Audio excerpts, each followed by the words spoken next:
Well, we did miss you while you were gone. Oh, thank you. Because there are some people around here that like you. Just a couple? Yeah. Well, I would like to get to the bottom of actually who did put those pictures on my desk. Was it you or was it Matt? I have no idea. You think I've got the capability of No, you had help. getting the pictures. There are pictures that are on my phone.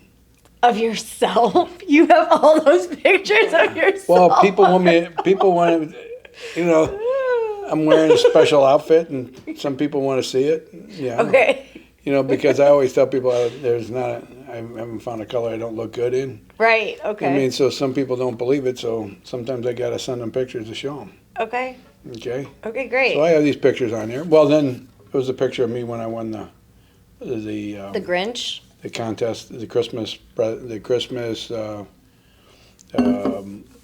costume. We had a Christmas party, and it was a costume party, and I won. I was the Grinch. And Fitting. Did I make a great Grinch? Yes, you did.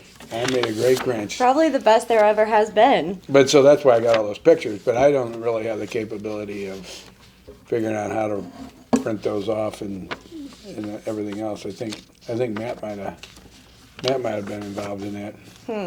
Somebody. Well, I'll have to show you because Bob Bax posted a comment on when I copied and pasted our podcast from last week on Facebook. Bob Bax had something to say about you being the Grinch with a picture underneath. Oh, you did? Yep. All positive things, right? Absolutely.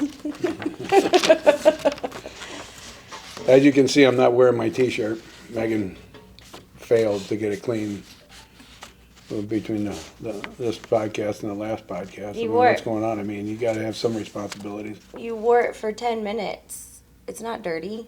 I expected it washed and pressed. All right, first of all, I don't iron anything. Oh, you don't know how to iron? I don't iron anything. Oh. I throw it in the dryer and call it a day. Sometimes I'll use a steamer. But I have, for our wedding, we got an iron, but we never got the board. And so the iron is still sitting in its container because I never got an ironing board. Funny thing, I use an iron every day. Do you, or does Aunt Terry do it? Oh, no, we couldn't. Aunt Terry. I mean, she wouldn't even know where to plug the darn thing in.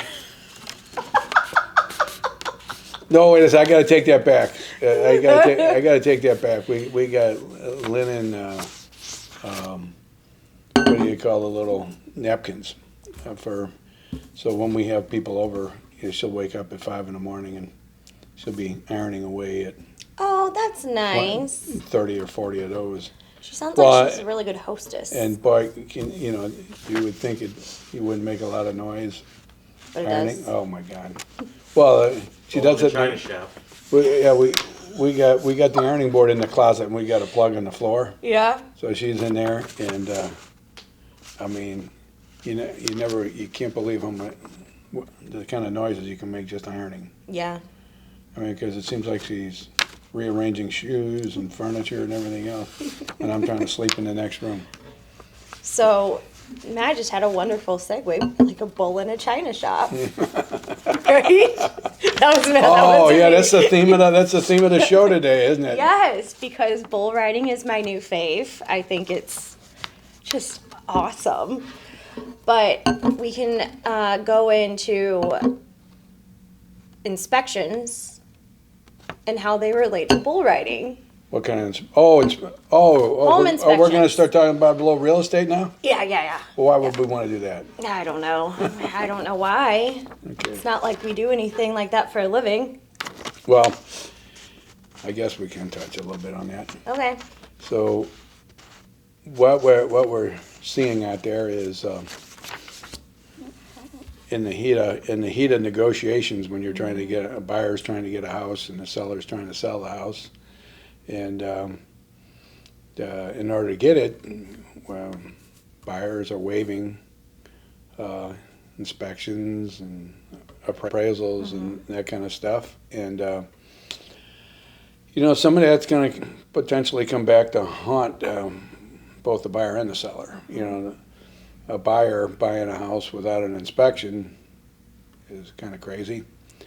And a seller selling a house without somebody doing an inspection is kinda crazy. The reason I'm saying that is, say a seller successfully sells his house, and just for an example, the buyer pays an extra $50,000 in order to get it, and waives his inspection, and buyer gets in, he looks at the house pretty thoroughly, and then he gets in and he starts to do what he's doing, living in it, maybe making some improvements and changes, stumbles across a couple of imperfections that weren't noticed by him or weren't disclosed on the seller's disclosure because, quite frankly, the seller probably didn't know about them. Mm-hmm. Well, sometimes that can end up in litigation. And we're setting ourselves up for a lot of that coming up with the way some of these have been handled. Mm-hmm. And could be troublesome, you know, and that for both sides. I mean, buyer gets in and he's got more work than he thought. And the seller sells his house, thinks he's walking away, and 8 months later, a disgruntled buyer is coming after him and looking for some compensation. I always tell both my buyers and my sellers that I think it is so important, no matter what, to get that inspection done because it will protect both parties. Going in eyes wide open is always a good thing. And for a seller to go out realizing that that inspection was done, you know, and they did all the due diligence, and then what happens after that happens is what's going to happen. And there's less a chance of having any kind of a lawsuit or any kind of adverse reaction by the buyers on the house.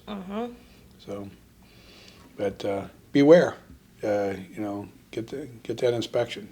You want to be able to do an inspection. You don't have to ask for anything to be fixed, but it can be, if there's something substantial enough comes up, you can kill the deal. It beats the heck out of having a lawsuit 6 months down the road. Or spending a bunch of money on a house that you're already overpaying for, and then finding out later down the road. And now paying a higher interest rate. Yep. So, Would you say overpaying or just paying like a premium for? Well, yeah, I mean, we use that term overpaying, but, you know, the market's moving upward right now. So you're probably not really overpaying. You're probably paying what the market's giving you. And on the surface it appears you're overpaying, but that's what it took to get the house. That's what the house is valued now at. So. Yeah. That's all I know. I can't think of anything else to say. Are you gonna wave like a bull? Come run through it, Dave. Well, the dirty shirt that you didn't have cleaned. Wah. When you going on vacation next? Actually, in 2 weeks. Oh boy. This time for a month. I'm lucky I get a day off. Well, sorry about it. You want to come with me? You know what? I think I see enough of you already. Okay, well, I tried. Oh, could you imagine that? We're going to Mexico. Yeah, your kids would sign with me. They're not going. Oh, they're not going? Oh, okay. Nope. Oh, they're staying with your dad? No, they're going to stay with mine and Kyle's parents. Okay. All right. All right. Well, is your dad say anything more about me listing his house? No. No, I'm trying to get them to move by me. Well, you want me to talk to him? I mean, I might as well go do a listing appointment over there. Sure. Give it a shot. Give it a shot. See how it goes.